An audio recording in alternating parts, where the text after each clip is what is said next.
And now, the best 60-ish seconds of your week. And it's the weekend before the anticipated great blizzard of 2026 as households literally across the country anticipate being slammed on Sunday or Monday with feet of snow, reminiscent of the great blizzard of 1996, which here in my native state of Pennsylvania saw the iconic Market Street Bridge in the state capital of Harrisburg washed away. So hopefully we won't see that kind of snow and turbulence this time around, but it's not looking real good. So stock up on the essentials for French toast, bread, milk, and eggs, and be ready for the big storm. And in some stormy news across the country, in beautiful Minnesota, which is turning out to be the nut house of America, so-called journalist Don Lemon led some folks into a church to disrupt the services, claiming that one of the pastors was an ICE agent, a secret ICE agent, double secret probation and all that stuff. This stuff has just simply gone too far. When you go into a house of worship and interrupt those who are worshiping God there, it not only violates the FACE Act, and hopefully these people are going to be prosecuted to the fullest extent of that act, but it violates a variety of different statutes going back to the Ku Klux Klan Act of the 19th century. But let's hold these people accountable. Enough is enough. As my German friends would say, zu viel ist zu viel. We've got to put a stop to this stuff. And the nuttiness, the rhetoric that came out of Don Lemon's mouth is absolutely horrifying. He says it's somehow free expression and free speech to go into somebody's church and disrupt the services because either you don't like what they have to say or you think somebody's there who shouldn't be. It's just absolutely ludicrous, giving rise again to where the far left of the Democrat Party is these days. And sticking with Minnesota, the nut capital of the world, there's actually some good news coming out of Minnesota. Michele Tafoya, late of Sideline NFL broadcasting, is announcing her candidacy for the United States Senate as a Republican.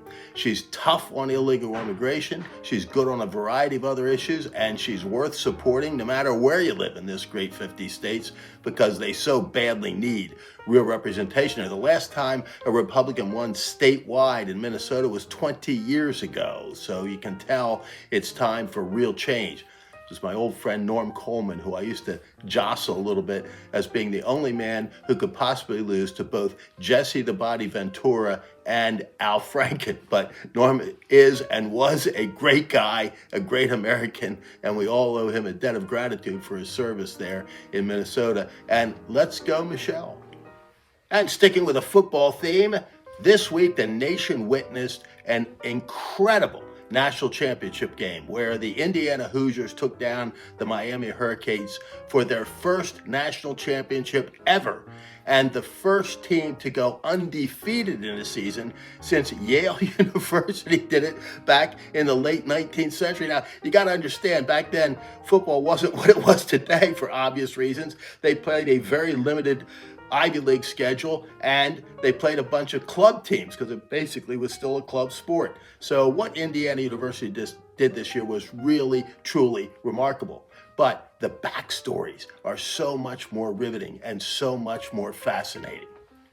And most of those backstories revolve around somebody else, but they also revolve a little bit around Coach Cignetti, a Pennsylvanian who coached at Indiana University of Pennsylvania, where his father was also the head coach. But most of those backstories revolve around Heisman Trophy winner Fernando Mendoza.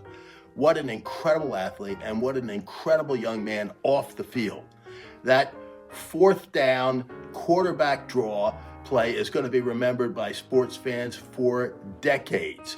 But I hope what's remembered even more is what an incredible young man he is. A devout Catholic who I'm told attends daily mass, but also an incredible son. His mother, as many saw, afflicted with multiple sclerosis and wheelchair bound. And who does he go immediately to? The person he calls his mom. And equally significant, his father doesn't stand to cheer for his son because he wants to be seated next to his mother. That's what family life is really all about. The Mendozas showed us the way, as Fernando did every single minute of that game and every single minute after. So as we hunker down for the big storm, make sure you have all those ingredients tucked safely away in a propane stove or two in case we all lose power. But hopefully it's not coming to that. Think about Mendoza and think about this. That is the best 60-ish seconds of your week.